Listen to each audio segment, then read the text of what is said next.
আসসালামু আলাইকুম। আশা করি আপনারা ভালো আছেন। বাংলাদেশ থেকে প্রচুর ছাত্রছাত্রী বাইরে পিএইচডি করতে আসছে। প্রত্যেকটা ইউনিভার্সিটিতে এখন রিসার্চ হাব গড়ে উঠেছে, অর্থাৎ কি করে বিদেশে আসা যায়। অনেকেরই টার্গেট বিদেশে উচ্চ শিক্ষায় আসা। এখন এই যে বিদেশে পড়তে আসা বা বিদেশে পিএইচডি করতে আসা, পিএইচডি করার পর কি হবে? পিএইচডি করলেই কি ভালো কেরিয়ার? একটা পিএইচডি একটা সম্মানজনক ডিগ্রি, এই ডিগ্রি করার পর ওই লেভেলের জব কি অ্যাভেলেবেল? 2025 সালের মার্কেটের দিকে যদি তাকান তাহলে দেখবেন বিশেষ করে মলিকুলার বায়োলজির অনেক লে অফ হয়েছে, অর্থাৎ চাকরি কমে যাচ্ছে। পিএইচডি লেভেলের চাকরি এখন সেই লেভেলের চাকরিগুলো নাই। অন্যদিকে পিএইচডির সংখ্যা বাড়ছে। আপনারা অবাক হয়ে যাবেন যে কি পরিমাণ পিএইচডি স্টুডেন্ট এনরোল্ড হয়েছে চীনে, সেই সংখ্যাটা শুনলে। প্রচুর প্রচুর পরিমাণে ছাত্র পিএইচডিতে ভর্তি হচ্ছে। বাংলাদেশ, পাকিস্তান, ভারত থেকে প্রচুর আসছে, আমেরিকায় বা কানাডায়। সো এখন পিএইচডি করার পর আপনার টার্গেট থাকতে হবে একটা ভালো চাকরি। কিন্তু আমি বারবার আপনাদেরকে ভিডিওতে বলেছি যে পিএইচডি করার পর ওই পিএইচডি লেভেলের চাকরি অনেকেই পায় না, কারণ তাদের প্রপার প্ল্যানিংটা থাকে না।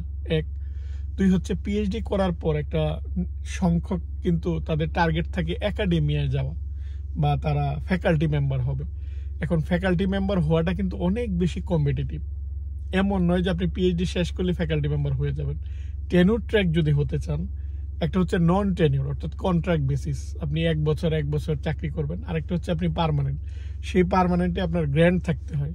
তার মানে আপনাকে ভালো পাবলিকেশন করতে হবে, ভালো রিসার্চ পেপার লেখা জানতে হবে, রিসার্চ গ্র্যান্ট কি করে নিতে হয় সেগুলো শিখতে হবে। সেই জিনিসগুলো যদি না শিখেন তাহলে ফ্যাকাল্টি মেম্বার হতে পারবেন না। ফ্যাকাল্টি মেম্বার হওয়া এত সহজ না। একটা পজিশনের জন্য দেখবেন 200 জন অ্যাপ্লাই করে বসে আছে। আপনার হয়তো খুব ভালো পাবলিকেশন আছে, ভালো ইম্প্যাক্ট ফ্যাক্টর, কিন্তু আরেকজনের হয়তো গ্র্যান্ট আছে এবং নেচারে পাবলিকেশন আছে, ফলে তারা তাকেই নেবে। বা অনেক ক্ষেত্রে অনেক ইউনিভার্সিটিগুলো যেটা হয় যে অনেক ক্ষেত্রেই তারা বেতন দিতে চায় না, তারা চায় যে আপনি নিজস্ব গ্র্যান্ট নিয়ে আসেন, ওখান থেকে আপনি স্যালারিটা নেন।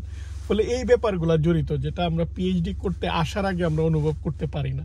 আমরা মনে করি পিএইচডি করতে আসছি, আমি ভালো চাকরি পেয়ে যাব। ব্যাপারটা এরকম নয়। তাই আপনাকে প্রিপারেশন নিতে হবে, পরিকল্পনা গ্রহণ করতে হবে যে কি করে পিএইচডি করার পর আপনার ওই ফ্যাকাল্টি পজিশনটা পাওয়া যায়। ফ্যাকাল্টি পজিশনটা পেতে হলে আপনাকে কি কি করতে হবে, আগে থেকে পূর্ব প্রস্তুতি না থাকলে আপনি কখনোই ভালো ফ্যাকাল্টি পজিশন পাবেন না বা ভালো জায়গায় আপনি চাকরি পাবেন না। তাহলে বিকল্প অপশন কি? বিকল্প অপশন হচ্ছে ইন্ডাস্ট্রিতে মুভ হয়। একটা পিএইচডি করার পর অনেক ছাত্রছাত্রী কিন্তু ইন্ডাস্ট্রিতে মুভ হয়, আর&ডি, রিসার্চ অ্যান্ড ডেভেলপমেন্টে যেই সেকশন বা যেই সেক্টর, সেই সেক্টরে চলে যায়। সেটা অ্যানালিটিক্যাল আর&ডি হোক, যারা এইচপিএলসি বা এফপিএলসি বা যারা ক্রোমাটোগ্রাফি এই নলেজগুলো আছে, তারা কিন্তু অ্যানালিটিক্যাল আর&ডিতে চাকরি করতে পারে। বা যাদের ফর্মুলেশনের ভালো অভিজ্ঞতা, তারা ফর্মুলেশন আর&ডি সেই জায়গায়। এবং আর&ডির আবার দুইটা, স্মল মলিকুল, লার্জ মলিকুল। এখন এই যে একটা ইন্ডাস্ট্রির ভাষা, প্রবলেম যেটা হয় যে পিএইচডি যখন একটা স্টুডেন্ট করে, পিএইচডি করার সময় তারা ইন্ডাস্ট্রির ভাষার সাথে ভাষাটা বুঝতে পারে না, বা ইন্ডাস্ট্রিতে কি ধরনের কাজ হয় সেই কাজগুলা তার কাজের সাথে কি করে লিঙ্ক, তার যে নলেজগুলা, সেই নলেজগুলা কি করে সে ট্রান্সফার করবে, ট্রান্সফারেবল স্কিল হিসাবে সে ওখানে কাজে লাগাবে, সেই জিনিসটা বুঝতে পারে না। কারণ পিএইচডি করার সময় নেটওয়ার্কিংটা হয় ফ্যাকাল্টি মেম্বারদের সাথে, সে কনফারেন্সে যায়, সে পেপার পাবলিকেশন বা সে বিভিন্ন কনফারেন্সে গিয়ে তার পাবলিকেশন দেখায়। এখানে সব একাডেমিক লোকজন। কিন্তু এর মধ্য থেকেই কিছু মানুষ একটু ট্যালেন্টেড হয়, তারা এই রিসার্চের পিছনে একটু সময়টা না দিয়ে তারা সামারে দেখা যায় ইন্ডাস্ট্রিতে একটা ইন্টার্ন নিয়ে নেওয়ার চেষ্টা করে।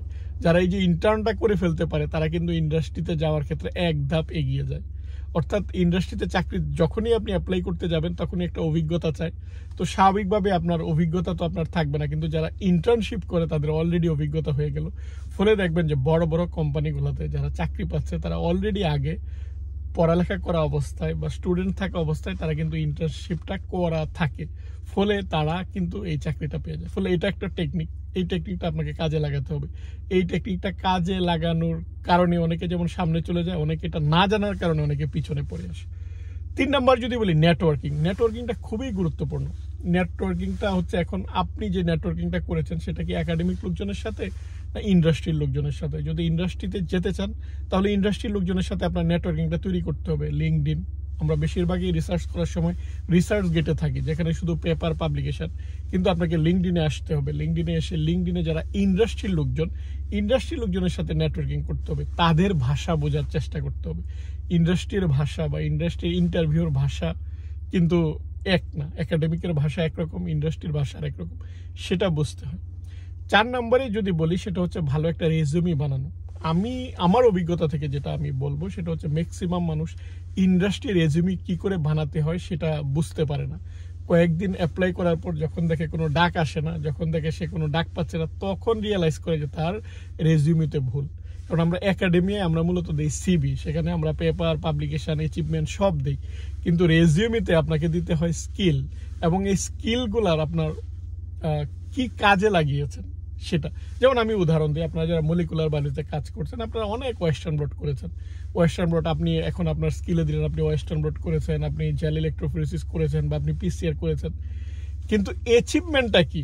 ইন্ডাস্ট্রি দেখবে, ইন্ডাস্ট্রির ভাষাটা হচ্ছে যে আপনি ওয়েস্টার্ন ব্লটের কি, এই টেকনিকটা দিয়ে কি ইমপ্রুভ করেছেন, প্রসেসের কোনো ইমপ্রুভ আপনি করেছেন, বা আপনি এইটা যে বারবার করেছেন, বছরের পর বছর করেছেন, আপনার অ্যাচিভমেন্টটা কি? অর্থাৎ ওখানে আপনার কি জিনিস আপনি অ্যাড করতে পেরেছেন, এইটা হচ্ছে এক ধরনের ইন্ডাস্ট্রির ভাষা। অর্থাৎ আমি যে কাজ করেছি তা না, এই কাজের মধ্যে আমি কিছু জিনিস ইনকর্পোরেট করতে পেরেছি, বা কোনো কাজের মাধ্যমে আমি খরচ কমিয়ে আনতে পেরেছি, বা এই প্রসেস ইমপ্রুভমেন্টের মাধ্যমে আমি এফিকেসি বাড়িয়েছি। এই জিনিসগুলো আপনার রেজিউমেতে আনতে হবে। ফলে এই জিনিসগুলো অনেকেই আনতে পারে না, ফলে ডাক পায় না। তারপর আমি যদি আরেকটা জিনিস বলি, সেটা হচ্ছে যে আপনি যখনই ইন্টারভিউর ডাক পাচ্ছেন বা ইন্টারভিউর কথা বলছেন, কথা বলার ভাষাটাও কিন্তু একটা ম্যাটার করে, যে আপনি কি ভাষায় কথা বলছেন। কারণ অনেক সময় আপনার যে হায়ারিং ম্যানেজার থাকবে, তার পিএইচডি থাকবে না। ওখানে যদি আপনি পিএইচডি নিয়ে বেশি বেশি কথা বলেন, ও কিন্তু বুঝবে না, ওর ভাষায় আপনাকে বোঝাতে হবে। কারণ ইন্ডাস্ট্রি হচ্ছে এক ধরনের বিজনেস, এখানে সে তার লাভটা দেখবে, আপনাকেও বোঝাতে হবে যে আপনি তার কি লাভ এনে দিতে পারবেন।